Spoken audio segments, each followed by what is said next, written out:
नमस्कार दोस्तों, स्वागत है आपका हमारे YouTube चैनल महादेव योगी पर। आज की वीडियो में हम बात करेंगे पित्त के लक्षणों के बारे में।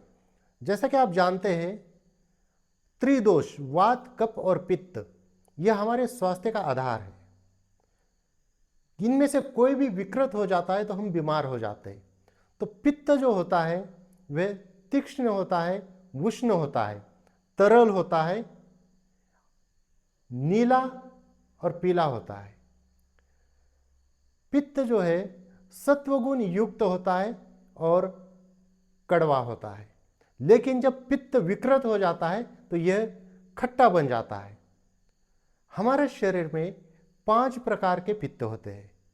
तो ये कौन से हैं और इनके क्या लक्षण हैं, और पित्त शमन के लिए, पित्त को बैलेंस करने के लिए, या जिनका भी पित्त बढ़ा हुआ है उसको कम करने के लिए कौन सी चीज़ों का यूज करना चाहिए, इसी के ऊपर आज हम डिटेल्स में जानकारी लेंगे। तो चलिए शुरू करते हैं।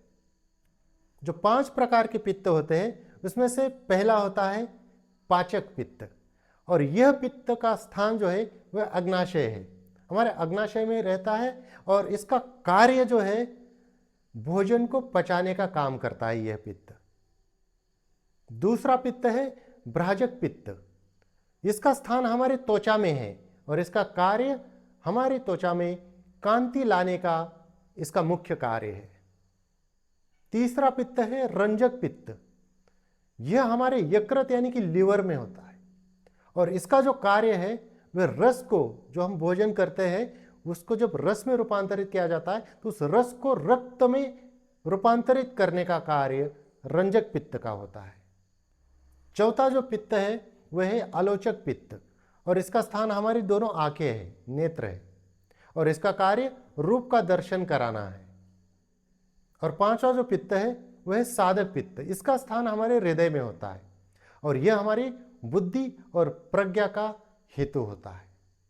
जब भी हमारा शरीर में पित्त बढ़ जाता है यानी कि पित्त विकृत हो जाता है, जब इसका बैलेंस नहीं रहता, इन 5 पित्तों का बैलेंस नहीं रहता या इनमें से कोई विकृत हो जाता है, तो इन पित्तों को शांत करने के लिए, इसका शमन करने के लिए कौन कौन सी औषधियाँ या कौन कौन सी चीज़ों का यूज हमें करना चाहिए, इसी के ऊपर अब हम बात करते हैं। तो इसका शमन करने के लिए हमें स्निग्ध, शीत, मृदु, स्थिर, मधुर, तिक्त और कषाय चीज़ों का सेवन करना लाभदायक होता है।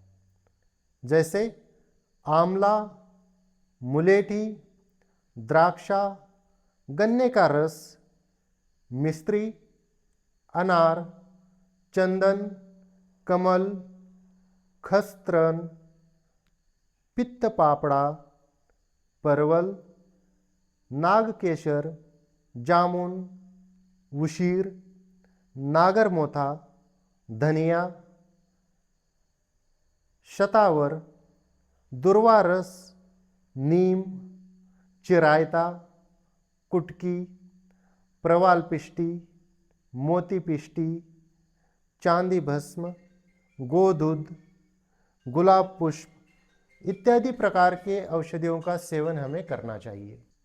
तो इस प्रकार की औषधियों का जब हम सेवन करते हैं तो हमारा बिगड़ा हुआ पित्त सम अवस्था में आ जाता है, पित्त शांत हो जाता है और पित्त विकारों से हमें मुक्ति मिल जाती है। तो दोस्तों, यदि कुछ जानकारी पित्त के लक्षणों के बारे में इसी प्रकार से और जानकारी के लिए हमारे चैनल को सब्सक्राइब कीजिए, इस वीडियो को लाइक कीजिए, अपने दोस्तों के साथ शेयर कीजिए। स्वस्थ रहिए, मस्त रहिए। धन्यवाद।